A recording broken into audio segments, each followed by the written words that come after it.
अस्सलाम वालेकुम गाइस। आज का जो हमारा बड़ा इम्पोर्टेंट टॉपिक है वो है रेज़्यूमे बनाते वक्त या सीवी बनाते वक्त मोस्ट कॉमन जो मिस्टेक्स होती हैं। 5 मोस्ट कॉमन के बात करेंगे। तो ऐसी कौन सी मिस्टेक्स हैं जिनकी वजह से आपकी रेज़्यूमे जो है वो शॉर्टलिस्ट नहीं होती या फर्दर आगे प्रोसीड नहीं होती। तो इस वीडियो के अंदर हम उन मिस्टेक्स के बारे में डिस्कस करेंगे और उनको कैसे फ़िक्स करना है, कैसे उन मिस्टेक को अवॉइड करना है, या कौन से ऐसे टिप्स हो सकते हैं कि वो मिस्टेक्स ना हों, जिससे आपके जो रेज़्यूमे है वो परफेक्ट बने और आपकी जो सीवी है वो शॉर्टलिस्ट हो जाए आगे फर्दर प्रोसीडिंग के लिए, इवन इंटरव्यू के लिए।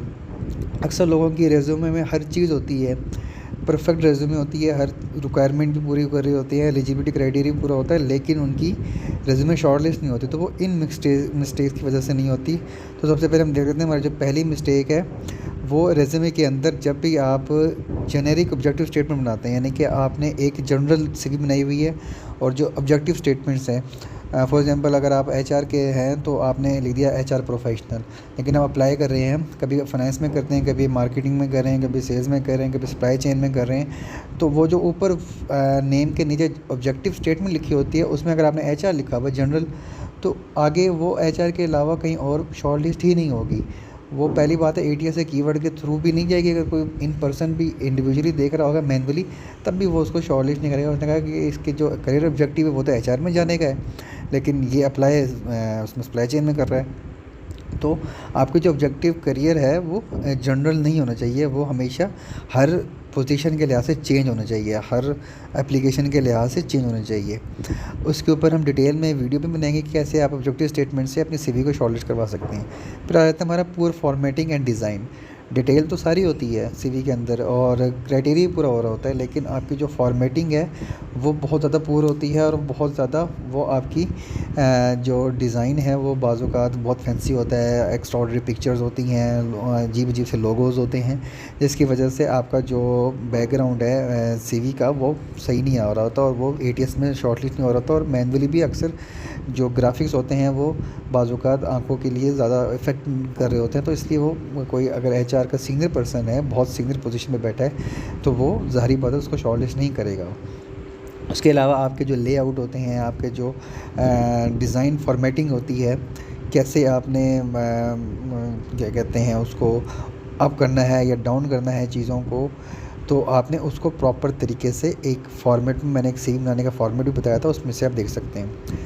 फिर लैक ऑफ कीवर्ड्स, ये मैं हर वीडियो में कहता हूँ, आपके जो कीवर्ड्स हैं ये बहुत इंपॉर्टेंस होते हैं। जितने अच्छे आप कीवर्ड्स डालेंगे उतने ही ज़्यादा आपकी जो सीवी है वो आराम से शॉर्टलिस्ट हो जाएगी। ये एटीएस के लिए भी बेस्ट है और सिर्फ एटीएस के लिए नहीं, अगर कोई रिक्रूटर या कोई इन पर्सन कोई सीवी शॉर्टलिस्ट कर रहा होता है, तो अगर आपने कीवर्ड लिखा हुआ है तो ऑटोमेटिकली इंसान जिस चीज़ को ढूंढ रहा होता है तो वो वाली जो चीज़ सामने आ रही होती है तो वो सबसे पहले अट्रैक्ट करती है।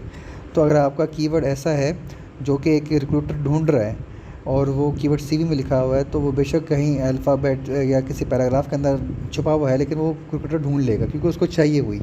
तो कीवर्ड्स आपने लाजमी देखने हैं। एटीएस के लिए तो हो गए, अगर आप कोई इन पर्सन इंडिविजुअली भी कोई शॉर्ट लिस्टिंग कर रहा है तो वो कीवर्ड्स की मदद से ईज़िली सीवी शॉर्टलिस्ट हो सकती है या अट्रैक्टिव हो सकती है, या एटलीस्ट उस सीवी को डिटेलिंग में लिया जा सकता है।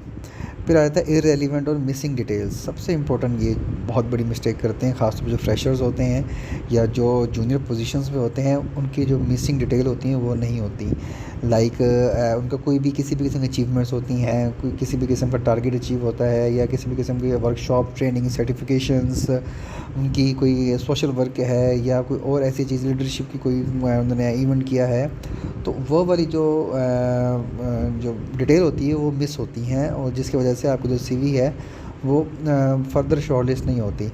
बेशक आपका एक्सपीरियंस या क्वालिफ़िकेशन तो होती है, बट फर्दर जो डिटेलिंग होती है, आपकी स्किल्स हो गई, आपके सॉफ्ट स्किल्स हो गए, टेक्निकल स्किल्स हो गए, ये भी बड़ा मैटर करती हैं। अगर आप इसको डिटेल में आप इसको मेंशन करेंगे सीवी के अंदर, और उसके अलावा जो भी वर्कशॉप, सर्टिफिकेशंस, सेमिनार्स, इंटरनेशनल कोई आपने चीज़ की हुई है तो वो। उसके अलावा आ जाता है आपका स्पेलिंग एंड ग्रामर मिस्टेक या एरर्स। स्पेलिंग मिस्टेक्स बहुत इंपॉर्टेंट करते हैं। अच्छा, इसकी एग्जांपल यूँ दे सकता हूँ कि फॉर एग्जांपल आपकी एक सीवी है, ठीक है, उसके अंदर आपका जो रेज़्यूमे की स्पेलिंग ही गलत है, तो वो पहला इंप्रेशन ही गलत जाएगा। फिर आपका अगर आपका कोई एड्रेस लिखा हुआ है या आपका कोई भी एक्सपीरियंस का कोई जीडी लिखी हुई है, उसके अंदर कोई ऐसी लाइन है जिसके अंदर आपने विल बी किया हुआ है, मतलब फ्यूचर टेंस यूज़ किया हुआ है, जबकि वो आप प्रेजेंट में कर रहे हैं या पास्ट में कर चुके हैं, तो वो जो टेंसेस होते हैं वो भी बड़ा मैटर करते हैं। अगर आपने कोई ऐसा टेंस लिख दिया है जो कि रेलिवेंट नहीं है, तो वो आपके सीवी ऑटोमेटिक रिजेक्ट हो जाएगी। एटीएस भी रिजेक्ट करेगा और जो सामने सीनियर पर्सन बैठा है जो सीवी शॉर्टलिस्ट कर रहा है वो भी रिजेक्ट कर देगा, वो आपके सीवी को शॉर्टलिस्ट नहीं करेगा। तो इसका सबसे इंपॉर्टेंट यही है कि आपने अपना ग्रामर की मिस्टेक जो है वो चैट जीपीटी यूज़ कर लें,